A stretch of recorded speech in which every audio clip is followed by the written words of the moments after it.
Vamos a ubicarnos ahora, Neptalí, mencionaste tú la primera cuadra de la Avenida Pardo, una cuadra quizá la más famosa de Chimbote.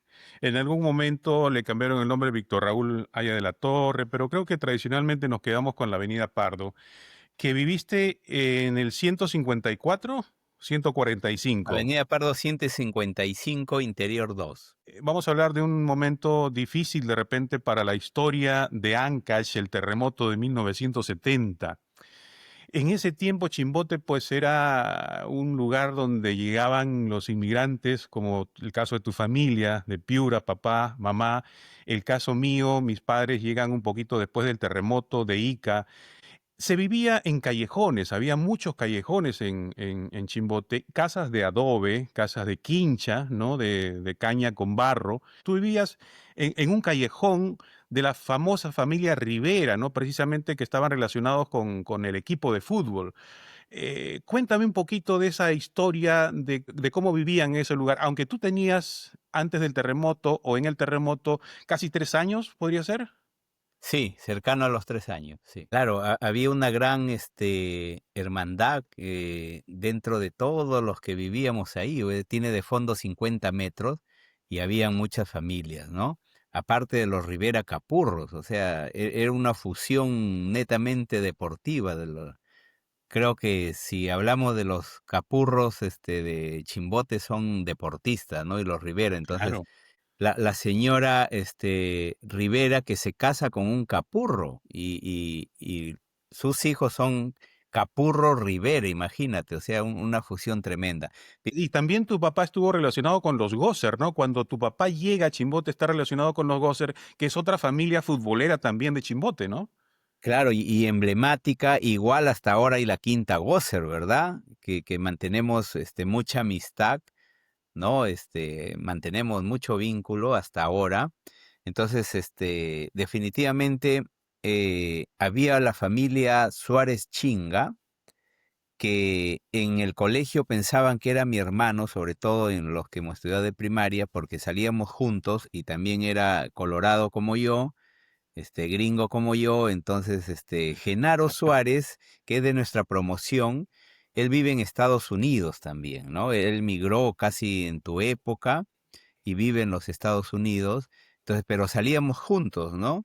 Entonces, cuando yo ya vivía en el Acero y ya no vivía en Pardo, porque la casa en sí del terremoto se cae, y a mí me habían ya colocado en la fila de los que estaban fallecidos, ¿no? Vamos a escuchar algo, te voy a compartir algo. El terremoto ocurre un domingo cuando juega el Perú el Mundial de Fútbol en México 70, ¿verdad? Y en este sismo pues empiezan a caer las casas de adobe. Y algo sucede con Neptalí, que prácticamente lo daban por fallecido. Pero si fallece es la abuela de Neptalí. Vamos a escuchar Así es. esta parte de esta historia narrada de ese momento del sismo. Su hermana Zaida, que nos va a platicar de esta situación. Ella estaba fuera de la casa, fuera del callejón, en la primera cuadra de Pardo, que era pura tierra, ando y de repente empieza a temblar la tierra, ¿no? Vamos a escuchar esto. Era domingo, entonces nos dejaron salir, se fueron a mirar el mundial a la esquina, al Strong Boys. Entonces ahí estaban seguro reunidos, entonces nosotros como éramos pequeños estábamos jugando afuera con los hermanos Suárez y nosotros. Y de repente empezó, pero nosotros como estábamos correteando no sentimos primero, ¿no? Entonces nosotros hemos dado cuenta cuando alguien de ahí de los que estábamos jugando, estaban jugando a la lleva, dijo, mira cómo sale tierra. El sindicato de pescadores ya estaba levantado, habían empezado a construirlo. Entonces al lado era el Club Social Sogesa, que después pues fue Cider Perú, ¿no? Pero nos hemos parado a mirar por el polvo que se levanta esa polvareda, todo se empezó a caer, ¿no? Ya cuando ha pasado, porque eran pues, fueron dos remesones fuertes, ¿no? Ya pasó un poco eso, ya cuando se tranquilizó empezaron todos a correr y ver quiénes faltaban, ahí donde nos faltaba pues 5 hermanitos Suárez y mi abuela y Nectalí, porque a la otra señora la alcanzaron a ver, la sacaron. Mientras tanto también acá estaban rescatando a los Rivera de al lado, que te digo, de Tita y del doctor Rivera, todos ellos estaban, ellos también rescatando a sus familias, ¿no? Ahí tuvieron también sus fallecidos. Nosotros, ya mi mamá pasó por, como digo, por encima de las paredes, o sea, pasó prácticamente por encima de mi abuela y de los niños. Pero ellos no sabían que estaban ahí, ya han salido afuera y ya nosotros, no, mi abuelita no está con nosotros. Entonces, no, está con Necta. Entonces mi mamá pensaba que con los nervios mi abuela andaba como dando vueltas por ahí. Y empezaron a escarbar porque faltaban los 5 Suárez también. Y ahí es donde mi mamá ya regresa de ver que no la encontraron ni por la esquina ni por nada. Y ahí es donde nosotros estábamos afuera nomás, ¿no? O sea, del callejón ya parados ahí con mi primo que nos tenía de la mano, ¿no? Para que no nos metamos. Y ahí es donde mi mamá alcanza a ver el vestido, un color verde. Y mi mamá dice, rasquen más. Las paredes eran de adobe y como de caña con barro, algo así, recuerdo que era porque se veían así los escombros, ¿no? Entonces, y dice, sí, es el vestido de mi mamá, y siguieron, cuando han levantado, o sea, a mi abuela estaba boca abajo, ahí es donde han salido los 5 hermanitos de abajo de mi abuela, y estaba boca abajo, pero mirando hacia adentro del callejón, con la cara hacia adentro, ¿no? Entonces, lo que se presume es que ella estaba parada con mi hermanito, pero mi abuela deja a Necta parado en la entrada del callejón, pero por dentro en la esquinita, y lo deja y corre y las abraza a ellas para jalarlas por eso que ellas estaban casi en la entrada, a jalarlas hacia afuera para que no sigan, y en eso las paredes les ha caído, pues si mi abuela ha caído, aguantó el golpe, porque ella estaba, yo sí me acuerdo clarito, yo le tocaba su cabeza y ella era blanca pero toda la parte para atrás, la mitad de su brazo, por decir, de sus piernas, yo le levantaba y la tocaba a mi abuela, estaba morada la mitad, ¿no? Y su cabeza parecía un globito de agua, así, el cerebro, la parte de atrás. Entonces se supone que eso la llevaron a la Caleta, me acuerdo, a la señora Terán, a su hijita, sí las llevaron en barco. Y ahí es donde sacan a Y no todos estaba y no Neptalí, estaba salvaron Necta. a todos y no estaba Neptalí. ¿Tú recuerdas un poquito? Me imagino que difícil, ¿no? Porque tenías un poco menos de 3 años, ¿verdad? Sí, no recuerdo. Yo mantengo vivas las conversaciones, lo que me contaban tanto mis padres, mis hermanos, mis hermanas, como algunas amistades que estuvieron en los hechos, ¿no? Que ellos me narraban cómo sucedió y que pensaban que estaba fallecido. Entonces algún amigo de mi padre que vivía con nosotros de Piura, también él migrante, entonces se percató, parece que estaba asfixiado, algo le indicaba de que no estaba muerto, ¿no? Desaparecido Neptalí, pasan minutos y no encuentran a Neptalí dentro de los escombros. Quien sí fue testigo y se acuerda, obviamente porque estuvo presente, es tu hermana Zaida, y ella nos cuenta cómo te encontraron, dónde estaban y qué es lo que pasó. Donde ya habían levantado todo el callejón, porque esto ya era la entrada, no había ya escombros. ¿Dónde está, Dios mío? No, ya todos lloraban, porque lloraban ellos y nosotros llorábamos también, ¿no? Mi mamá, ¿dónde está? Y mi papá. Entonces ven en la entrada, en la esquinita donde lo encuentran a Necta, era que había caído de un lado y del otro, pero había quedado como un pequeño huequito en la esquina, en el ángulo que formaba, ¿no? Donde mi abuela se supone que lo dejó paradito por dentro, pero mi hermano, o sea, no había sido golpeado, o sea, tenía así feo, porque yo me acuerdo que lo tendieron en la vereda de ahí de Pardo y tenía hundido la frente.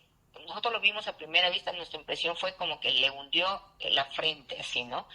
Pero ya después pero ahí viene la parte interesante, mi papá lo encuentra, pues entonces lo saca y mi hermanito estaba helado, frío, ya no respiraba, mi papá le escuchaba sus latidos, nada, no, estaba como prácticamente muriéndose, me imagino yo. Y entonces mi papá no soporta porque estaba heladito y se lo entrega a uno de los que vivían con nosotros, que te digo que era de Piura, que lo quería mucho mi hermanito, y él se llamaba Alejandro, pero le decíamos Chicato. Entonces se lo entrega a él y se pone a llorar, ¿no? Mi papá también, mi mamá, todos llorábamos porque lo dimos por muerto. Y en eso él, Alejandro, reacciona y me acuerdo que empieza a darle respiración así con su boca, ¿no? A mi hermanito y le golpeaba el pie, no sé qué tanto, nosotros llorábamos Y cuando de repente dice, está respirando. Y ahí ya como que reaccionó y se lo han llevado al hospital. Allá ya lo han visto, mi hermanito sí logran revivirlo. Yo por eso yo le decía, Chicato, él ya falleció, pero le decía, tú lo salvaste porque mi papá, o sea, lo entrega y se pone a llorar porque ya no sintió que respiraba ni nada. Y ahí es donde él le da la vida, la respiración artificial y regresa. Ya escuchaba yo que decían que no, que solamente parece que la viga le golpeó y eso es como que se veía hundido, entonces a un lado se le inflamó y estaba hinchado y el otro, entonces por eso nosotros lo vimos como hundido, la mitad de su frente, ¿no? Eso es lo único que tuvo de daño físico neta. Ya de ahí te le puedes decir, ¿por qué te pusieron el hombre de acero? Entonces de ahí le pusieron así, el hombre de acero le pusieron. Entonces, porque decían pues que aguantó, ¿no? Todos los escombros. El hombre de acero. El hombre de acero que dio Neftalí. Sí, bueno, con bastante nostalgia recuerdo todos esos hechos que me narraron. Reitero, mi familia y algunas amistades que estuvieron presentes, ¿no? Entonces, la vida me dejaron muchas huellas y a la vez fue la gracia divina que volví a resucitar, ¿no? Porque estuve horas bajo los escombros, me narran y me daban por muerto, ¿no? Estaba en la fila de los petateados, ¿no? Entonces, y bueno, estamos acá hasta ahora con la gracia de Dios, ¿no? Tu historia ilustra precisamente todo ese dolor que aún como sociedad se recuerda en Chimbote. Tú eres precisamente un ejemplo luego de vida, ha pasado por una dificultad grande, pero tienes logros importantes, ¿no? Que a mí me llenan de orgullo como amigo, ya lo he dicho, ¿no? No cualquiera pues llega a cargos importantes como tú has llegado con tu dedicación. Otra de tus metas cumplidas es haber logrado tu maestría, tu doctorado, por ejemplo, dentro del área de pedagogía. Continúa siendo maestro. Entonces, para mí es una historia que me gusta mucho compartir, de la cual estoy yo bastante contento y satisfecho, ¿no? Bueno, el orgullo es mutuo. Mi familia, sobre todo Zaida, sabe que siempre converso de ti en casa, en familia, y siento ese orgullo por ti porque como me dijiste en la previa, me dices, bueno, vamos a hablar un poco de ti también, de tus inicios. Entonces yo te respondí, te dije, bueno, voy a hablar también de ti, ¿no? Porque tenemos tantas cosas en común, tantos sueños, tantos anhelos, venimos de familias humildes, trabajadoras, venimos de familias inmigrantes, eh, con sueños, con anhelos y que se han ido logrando con mucho esfuerzo y con mucha humildad, ¿no? Cualquiera, yo siempre digo, ¿no? Y enseño las fotos en mi celular, ¿no? Cuando estoy con mis amigos que no te conocen de otros sectores, ¿no? Saco mi celular y con mucho orgullo digo, cualquiera no llega a la Casa Blanca, este es mi amigo Vito, ¿no? Con Obama ahí, posando en A la la Casa Casa Rosada Blanca, sí ¿no? llegamos. Entonces, el orgullo, amigo, es mutuo y las coincidencias tremendas, ¿no? Muchas Ajá. coincidencias. Hemos vivido en barrios similares y muy cercanos, de familias trabajadoras. eh, Hemos pasado por muchas experiencias en común desde el colegio. Me ponía a pensar que la última vez que vi, por ejemplo, la última vez específicamente que vi a quien también era nuestro referente en ese entonces en el colegio, a padre Héctor Herrera, ¿no? El de la triple La H, Triple H. fue contigo que lo visitamos en una de tus venidas y tuviste la gentileza de decirme acompáñame. Tú, una persona grata, agradecida, me acuerdo que le llevaste un bonito presente, ¿no? Él estaba allí en Arequipa, donde fallece, pero viene a Chimbote, te enteras, tú estabas en Perú y lo vamos a visitar, ¿no? Entonces a Héctor Herrera, ¿no? Entonces, con quien hacíamos pininos en la radio, ¿no? Cinco, o En sea, al cinco. lado justo del sindicato de pescadores, ¿no? Entonces, ¿cómo no sentirme orgulloso de tus sueños y tus anhelos logrados, ¿no? Después verte por ligas mayores en Univisión, todo, ¿no? Entonces decíamos, venimos de barrios iguales, venimos de un mismo colegio, venimos de familias muy humildes y muy trabajadoras y muy esforzadas, y yo creo que ahí está la clave del éxito, ¿no? Valorar lo que nos dieron, ¿no? Que nos dieron Sí, con mucho somos amor, con muchas carencias económicas tal vez, pero con mucho amor. Sí, somos unas personas agradecidas, quizás por eso tenemos esa química de no haber sido tan amigos en el colegio, de haber esa amistad crecido con el tiempo y la admiración mutua con el tiempo, ¿no? Vamos a ver, ceviche o cabrito, Neptalí. Ambos. Oh, los dos. Si te tuvieras que quedar con uno, ceviche o Cabrito, cabrito. cabrito, Cabrito. cabrito. El pedagógico o Inmaculada. Inmaculada, Ajá. La U o Alianza. alianza. Es aliancista. Te agradezco mucho. Hay muchas cosas para contar después en otra oportunidad. Ese asunto de la profesora Mari en el Colegio Inmaculada, en Jardín, con los pistacos, por ejemplo, de repente te acuerdas.